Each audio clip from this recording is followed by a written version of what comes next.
갑상선암은 수술로 완치율이 99%에 달하는 암인 듯이 매우 치료가 유의미합니다. 언젠가부터 갑상선 질환 걱정하시는 분들이 많습니다. 그것에 대한 궁금증 오늘 속 시원히 해결해 드리겠습니다.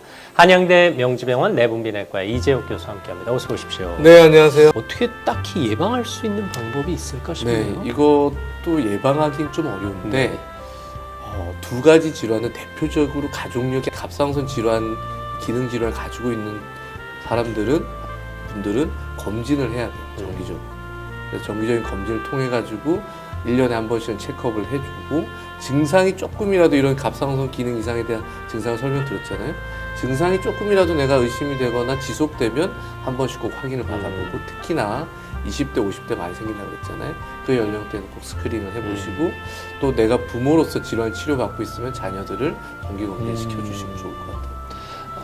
기능 저하증, 항진증은 이 차이만 명확히 알고 이제 지침에 따라 치료를 가면 되는데, 이게 이제 갑상선이 혹이 진짜 많거든요. 네네. 근데 혹이라고 하면 사람들이 이제 그러니까 일단 이거는 이제 악성 양성이거든요. 악성이 암이고 양성은 괜찮다는 뜻인데 들고 많이 오시는데, 아까도 언급을 해드렸지만 일반인들을 그냥 랜덤하게 해봐도 혹이 굉장히 많이 발견돼서 혹이 있는 것 자체에 너무 두려워할 필요는 없는데, 발견된 혹 중에 5% 정도는 암이에요. 그렇기 때문에 갑상선 암도 가족력이 아주 도드라지거든요. 네. 그래서 가족들 중에, 부모님 중에 갑상선 암이 있다, 근데 내가 혹이 있다, 그럼 반드시 꼭 확인을 하셔야 되고, 갑상선 암의 가족력이 있으면 정기적으로 초음파를 꼭 하시길 해드리죠. 혹도 추가 관찰 요망이 반드시 나오잖아요. 그렇죠. 그래서 확인하고, 혹이 암을 시사하는 특징들이 좀 있거든요.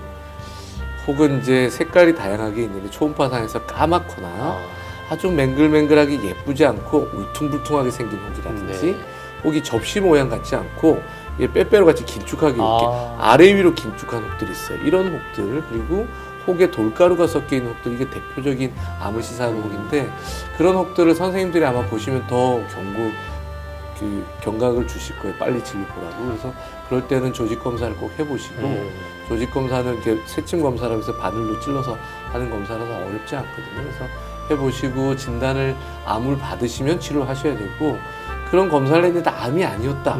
그럼 이제 너무 걱정할 필요는 없고요.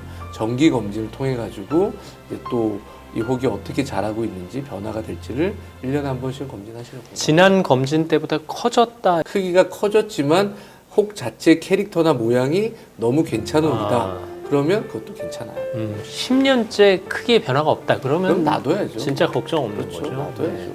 암 진단 얘기하셨는데, 사실 암 중에서는 그래도 착한 암이다. 그렇죠. 그래도 괜찮아. 그렇죠. 근데 이제 갑상선 암을 보시는 선생님들은 너무 위중한 케이스도 많이 보시니까, 근데 일반적으로 우리가 겪게 된 갑상선암은 치료가 굉장히 용이한 건 맞아요. 보통 갑상선암은 크기를 1cm를 기준으로 크기가 작은 암, 큰 암으로 크기를 나누는데, 대부분 작은 크기에서 많이 발견이 되는데, 크기가 크지 않은 형태의 갑상선암은 수술만으로 완치가 되는 가능성이 거의 99%예요. 그래요? 그래서 임파절 전이나 원격 전이가 돼서 다른 곳에 전이가 되는 비율도 적고, 갑상선암의 특징이 종류가 4가지가 있거든요. 특히나 유두상암이나 여포성암이 가장 흔하고, 이 4가지 암 중에 또 제일 착한 상태예요. 그래서 우리나라 환자분들은 대개는 갑상선암의 예후가 굉장히 좋고, 수술만 적절한 시기에 잘 받았으면 그걸 대개는 완치가 되는 경우가 많아요. 그리고 환자들이 느끼시기에도 암이라고 그러면 수술 받고 항암도 해야 되고 이런 걸 해야 되는 거 아니야 생각하시겠지만, 수술 자체로 거의 다 완치가 되고, 수술 요즘에는, 예전에는 또 전체를 다 뗐거든요. 근데 갑상선이 이렇게 나비 모양으로 생겨 있는데 혹 있는 쪽만 떼는 경우가 많아서 나머지 한쪽으로 평생을 잘 살아가는 분들도 많아서, 이게 수술했다고 했을 때 처음에 걱정은 했는데 지내고 보니까 잘 모르고 잘 사는구나 싶어서 굉장히 좋은 이미지가 많은데, 그래도 재발할 사람들은 재발하거든요.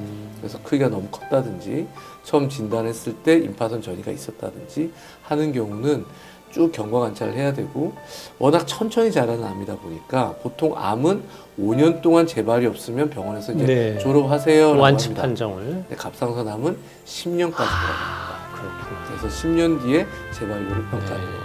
전절제냐 부분절제냐도 고민하듯이 또 요즘은 절제 안 하겠다고 수술 안 하겠다고 하시는 분들. 네, 그것도 여전히 논쟁거리인데 저희가 이제 미세 유두암이라고 하는데 0.5cm 미만에 발견되는 암들이 있어요. 그래서 이제 0.5cm 미만이지만 너무 작으니까 캐릭터도 명확하게 보이진 않지만 그래도 좀 나빠 보여서 조직 검사를 요즘에 워낙 잘하시니까 한단 말이에요. 그래서 암을 진단을 했어요. 근데 너무 작은데 이걸 떼야 되느냐 말아야 되느냐. 0.5cm 미만의 미세 갑상선암을 경과를 관찰해보니 그렇게 빨리 자라거나 크게 커지는 비율이 크진 않더라.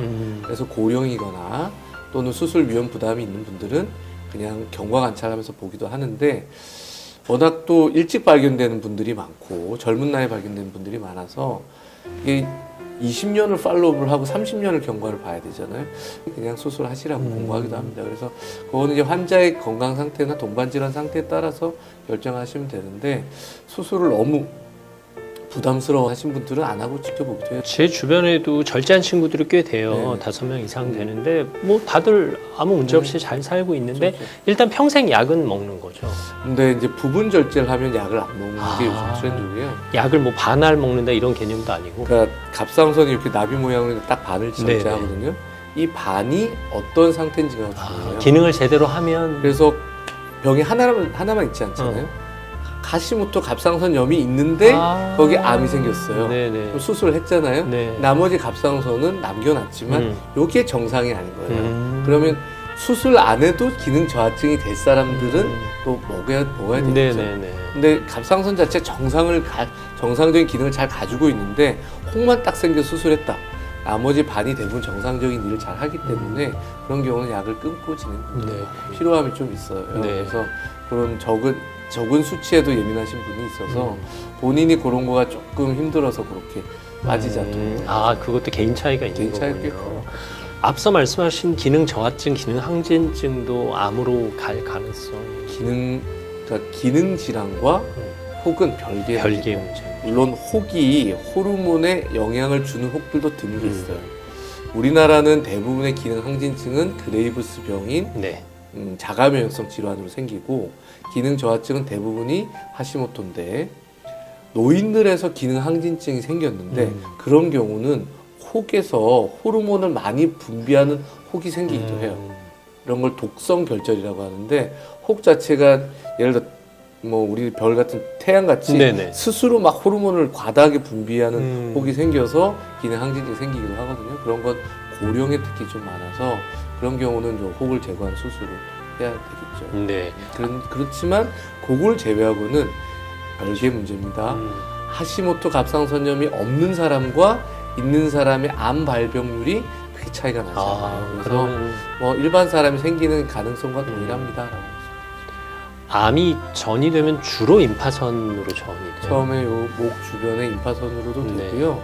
암의 캐릭터마다 다른데 뭐 폐나 뇌 전이가 안 되는 곳은 없어요. 다 전신으로 되긴 되는데 그 일반적인 암보다는 좀 덜하고 대신 암의 크기가 컸다든지 암을 처음 진단받았을 때 근데 혹이 그 경계에 있으면서 막을 뚫고 나간 형태로 생긴 혹들은 전이가 또 될 수 있겠구나 또는 처음 진단받을 때부터 이 임파선 전이가 있는 암들도 있잖아요. 그런 암들은 임파선 제거하지만 내가 모르는 어딘가에 또 있을지 모르기 때문에 경과 관찰 조금 더 유심히 해야 되고 그런 분들은 후속 치료를 한 번 더 해야 돼요. 그래서 보통 갑상선 암 수술 끝나는데 임파선 전이가 있다든지 주변 조직이 붙어 있었다든지 하면은 눈으로 보이는 건 다 뗐는데 안 보이는 게 있잖아요. 그럼 그런 걸 다 없애려고 전신 방사선 요오드 치료를 해요. 그래서 요오드란 건 갑상선 세포가 갑상선 호르몬을 만들기 위해서 재료로 쓰는 거거든요. 그래서 갑상선 세포가 있으면 요오드를 가져가게 돼 있어요. 그렇게 해서 눈에 안 보이는 작은 갑상선 조직들도 다 없애는 치료를 후속 치료로 할 수도 있습니다. 어쨌든 규칙적으로 운동하고 적절한 식습관에 수면 충분히 하면 기본적으로 그렇죠. 갑상선 질환은 호르몬 질환이잖아요. 호르몬 질환에 가장 영향을 주는 1번은 스트레스예요. 그래서 기능 항진증이 재발하는 가장 큰 요인은 스트레스. 스트레스입니다. 스트레스는 심적, 육체적 여러 가지가 있잖아요. 그래서 환자분들한테 제가 완치가 된 분들한테도 기능 항진증으로 이제 경과를 1년 뒤에 봅시다. 너무 힘들게 살면 안 됩니다. 네, 네. 체력적으로 부담되게 오래 지내면 안 되고 심리적으로 여러 가지로 과도한 스트레스가 오래 지속되면 재발합니다. 라고 말씀을 드리거든요. 그래서 그런 내 몸의 스트레스 관리를 잘 하는 것이 갑상선 관리하는 또 제일 중요합니다. 네, 말씀 듣고 보니까 설령 갑상선 질환에 걸렸어도 스트레스 완화를 위해서 지나치게 걱정 안 하시는 게 네, 좋겠네요. 치료는 뭐 네. 열심히 또 병원 주치의 선생님들과 잘 상의하시면 좋은 결과로 잘 치료하는 네, 오늘도 도움 많이 아유, 받았습니다. 감사합니다.